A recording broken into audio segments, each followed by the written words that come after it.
हमारे साथ हैं थाना भवन के विधायक और उत्तर प्रदेश सरकार में कैबिनेट मिनिस्टर सुरेश राणा। सुरेश राणा के पास गन्ना विकास और चीनी उद्योग विभाग हैं। पश्चिम उत्तर प्रदेश के लिहाज से आप इस महकमे की महत्वपूर्ण स्थिति समझ सकते हैं। राणा जी, आपका स्वागत है। मैं ये जानना चाहूँगा कि पिछले 4.5 वर्षों के दौरान आपने अपने खुद के एफर्ट्स और उत्तर प्रदेश सरकार के सहयोग से अपने इलाके में क्या क्या महत्वपूर्ण काम कराए? नहीं, सबसे बड़ी बात तो यह है कि पिछले 4.5 वर्षों में उत्तर प्रदेश के यशस्वी मुख्यमंत्री योगी आदित्यनाथ जी के नेतृत्व में उत्तर प्रदेश में अभूतपूर्व काम हुए और मैं कह सकता हूं जो 65 वर्षों में नहीं हुआ वो 4.5 वर्षों में आदरणीय योगी जी ने उत्तर प्रदेश में करके दिखाया है।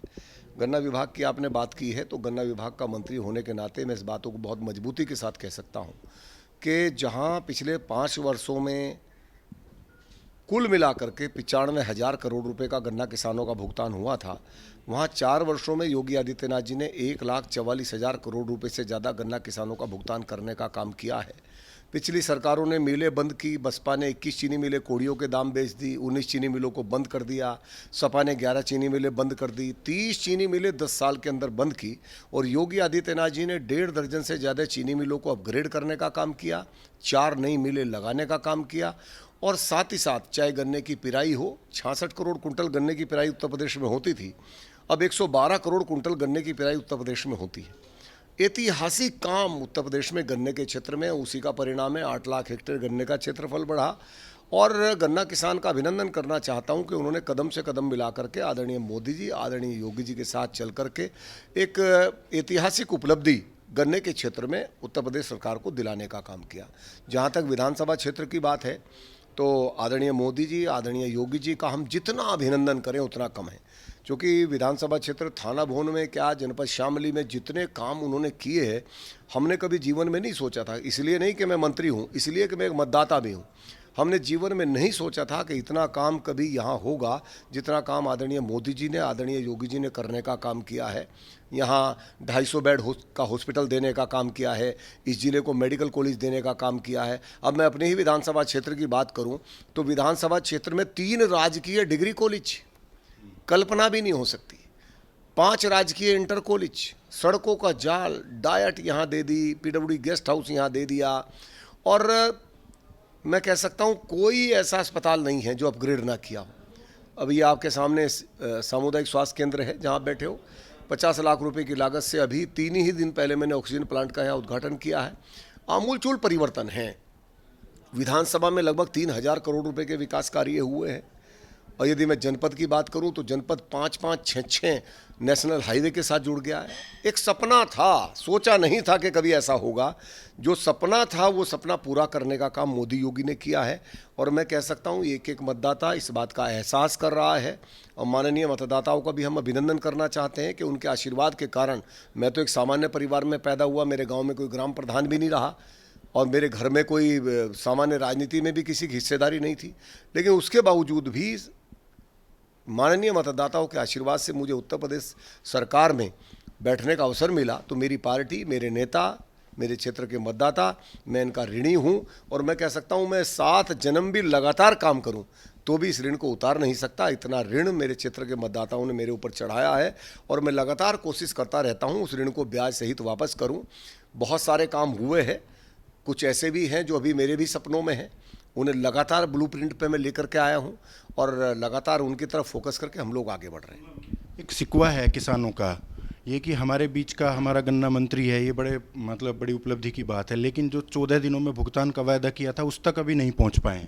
जहां तक आपने कहा तो यदि शिकवा होता तो गन्ने का क्षेत्रफल 8 लाख हेक्टेयर ना बढ़ता। 8 लाख हेक्टेयर गन्ने का क्षेत्रफल बढ़ा है।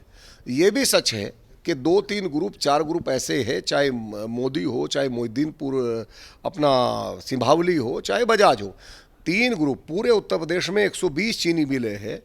90 चीनी मिलों का भुगतान 90% से ज़्यादा है मात्र हमारी 13-14 शुगर मिल ऐसी है जो इन 3 ग्रुपों की है जिनके भुगतान में कठिनाई का एक कारण केवल ये रहा, हालांकि पहले से बहुत बेहतर है, पर चूंकि बराबर में 100% हुआ है तो कई बार लगता है कि बराबर की मिल का 100% है, मैं 60% पे क्यों हूँ। उसका कारण केवल ये रहा कि केंद्र और प्रदेश सरकार ने जो भी सहयोग करना चाहा गन्ना भुगतान के लिए किसानों के लिए, चूंकि इनके पास पहले से ही बैंक का इतना ऋण है कि अतिरिक्त ऋण की व्यवस्था इनके द्वारा नहीं की गई, उसका भी समाधान हम लोगों ने खोज लिया है।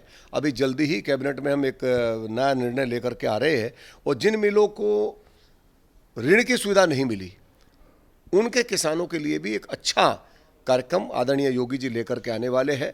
और पूरे उत्तर प्रदेश में जहाँ तक भुगतान की बात है, इससे आप समझ जाओगे मात्र 13% भुगतान बचा है। और मैं पिछले साल का नहीं कह रहा हूँ, पिछले साल का एक पैसा बकाया नहीं है। पहले धरने होते थे, प्रदर्शन होते थे, किस बात के लिए कि पिछले से पिछले साल का भुगतान दिला दो, 3-3 साल का बकाया रहता था। अब उत्तर प्रदेश में कुल गन्ना भुगतान का 13% बकाया है, 87% भुगतान हम करंट सीजन का भी कर चुके हैं। और हमारा संकल्प है कि मिल चलने वाली है, समयबद्ध हम मिलों को चलाएंगे, और हम सोच रहे हैं कि जब तक मिल चले तब तक अधिकांश हिस्सा भुगतान का हम समाप्त कर दें। अभी आपने कहा, लगातार आप लोग कह भी रहे हैं कि किसान आंदोलन के मद्देनज़र आप लोग किसानों से बात करने के लिए तैयार हैं। दूसरी तरफ राकेश टिकैत भी लगातार कहते हैं हम भी बात करने के लिए तैयार हैं। आप दोनों बिल्कुल अड़ोस पड़ोस के रहने वाले हैं, लेकिन ये गतिरोध समाप्त क्यों नहीं हो पा रहा? ऐसा नहीं है, बातें हुई भी हैं, 12 चरणों में बात हुई है, और माननीय गृह मंत्री जी ने बात की है, माननीय कृषि मंत्री जी लगातार कर ही रहे हैं, माननीय प्रधानमंत्री जी ने भी कहा है, मैं एक फ़ोन कॉल की दूरी पर हूं। और भारतीय जनता पार्टी सदैव वार्ता के दरवाजे खुले रखती है। और फिर हमारी मंशा स्पष्ट है, हमारी मंशा में कुछ और नहीं है, हमारी मंशा स्पष्ट है। हम चाहते हैं किसानों की आय बढ़े, और इसीलिए मोदी जी का प्रयास है, और मोदी जी ने प्रयास किया है तो उसका इतना बड़ा लाभ है। आज ही मैं कह सकता हूँ, यहाँ बैठा हूँ थाना भवन में, अपनी फसल यहाँ से लेकर के कर्नाटक जा सकता हूँ, इसमें कौन सी बुराई है? किसान को विकल्प मिला है, इसमें कौन सी बुराई है? इसमें कौन सी आलोचना का विषय है? और यदि लगता है, चूंकि मैं मंत्री बाद में हूं, पहले तो मैं भी एक किसान का बेटा हूं, यदि मुझे लगे हाँ किसान का नुकसान है और कोई हमें भी बताए, तो निश्चित रूप से उस नुकसान को जरूर हम सरकार तक पहुंचाएंगे। और सरकार पूरी तरह से कटिबद्ध है किसान की आमदनी बढ़ाने के लिए। मोदी जी, योगी जी लगातार कटिबद्ध हैं। और मैं फिर भी कहूँगा, आपने बात की है किसान नेताओं की, किसी भी किसान नेता के पास, हम सब परिवार के लोग हैं, किसी भी किसान नेता के पास यदि कोई सुझाव है और यदि वो बेहतर आमदनी का कोई सुझाव बता सकते हैं तो वो बताएं। आदरणीय कृषि मंत्री जी सारे सुझावों को शामिल करने के लिए तैयार हैं। अभी पिछले कई दिनों से आप विपक्ष पर बहुत आक्रामक हैं। लखीमपुर खीरी मामले को लेकर आपने कहा कि दंगा कराना चाहता है विपक्ष। आपने कहा कि समाजवादी पार्टी और जो दूसरा विपक्ष है वो तालिबानी माहौल बता रहा है उत्तर प्रदेश में। तो क्या वास्तव में जो है विपक्ष षड्यंत्र रच रहा है क्या? नहीं, ये तो सच है।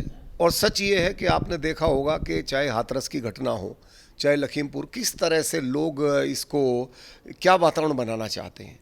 उत्तर प्रदेश की कानून व्यवस्था आज पूरे देश के लिए रोल मॉडल बनी हुई है, और उस प्रकार की कानून व्यवस्था में भी जहां एकदम एक्शन होता हो और लगातार कार्रवाई होती हो, उसमें भी यदि आप इस प्रकार का वातावरण बनाना चाहते हैं और भोले भाले किसानों के कंधे पर रख कर के बंदूक चलाना चाहते हैं।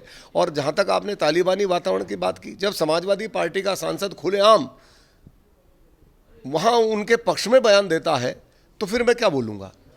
और सब जानते हैं कि मुजफ्फरनगर में दंगा हुआ तो कौन ऐसे थे जिन्होंने दंगाइयों को सरकारी विमान से बैठा करके लखनऊ बुलाने का काम किया था? क्या अखिलेश यादव जी के आवास पर उन लोगों को लेकर जाया नहीं गया था? कौन नहीं जानता कि सरकार में बैठे कौन मंत्री थे जिनके इशारे पर मुजफ्फरनगर में इतना बड़ा दंगा हुआ था? कौन नहीं जानता कि झूठे किसानों के खिलाफ फर्जी मुकदमे हुए थे? कौन नहीं जानता लड़कियां स्कूलों में जाना लड़कियों ने बंद कर दिया था, बोर्ड लगा दिए थे हम स्कूल नहीं जाएंगे, हर चौराहे पर कोई ना कोई सिटीबाज खड़ा है, कोई ना कोई गुंडा खड़ा है, कोई ना कोई मवाली खड़ा है। आज किसी की हिम्मत है पश्चिमी उत्तर प्रदेश के अंदर? यहाँ योगी की सरकार है, आदरणीय मोदी जी का आशीर्वाद है। आज पश्चिम उत्तर प्रदेश में किसी की हिम्मत नहीं है, उत्तर प्रदेश में किसी की हिम्मत नहीं है किसी बहन बेटी की ओर आंख उठा करके देखेगा, और उठाता भी है तो इतनी कड़ी कार्रवाई होती है, 7 पीढ़ियों को कह देता है कि ऐसी गलती मत करना। तो निश्चित रूप से यहाँ कानून का राज है, कानून व्यवस्था यहाँ कायम है। ये बराबर में कैराना है, पलायन होता था। आप जाइए कैराना, आप आज शामली के दौरे पर है, कैराना के लोगों से पूछिए, जिस कैराना में पलायन होता था उस कैराना में 1000 करोड़ रुपये से ज़्यादा का तो एक्सपोर्ट हो रहा है। हज़ारों लोगों को रोजगार के अवसर कैराना में मिले हैं। जो यहाँ जो तमाम चीज़ें हम चीन से इंपोर्ट करते थे वो सारी चीज़ें हम शामली से एक्सपोर्ट कर रहे हैं। ये परिवर्तन है मोदी योगी का, और मोदी योगी ने एक शानदार सरकार दी है। और मैं कह सकता हूँ आदरणीय मोदी जी के नेतृत्व में पूरी दुनिया में भारत का सम्मान बढ़ा है, उसी तरह योगी जी के नेतृत्व में पूरे हिंदुस्तान में उत्तर प्रदेश का सम्मान बढ़ा है। धन्यवाद मंत्री जी। आप थे सुरेश राणा। सुरेश राणा का साफ शब्दों में कहना है किसान आंदोलन, किसानों को बरगलाया जा रहा है, विपक्ष राज्य की कानून व्यवस्था को गलत तरीके से षड्यंत्र के तहत दुष्प्रचारित कर रहा है। धन्यवाद। जरूरी खबरों से अपडेट रहने के लिए हमारा YouTube चैनल जरूर सब्सक्राइब करें।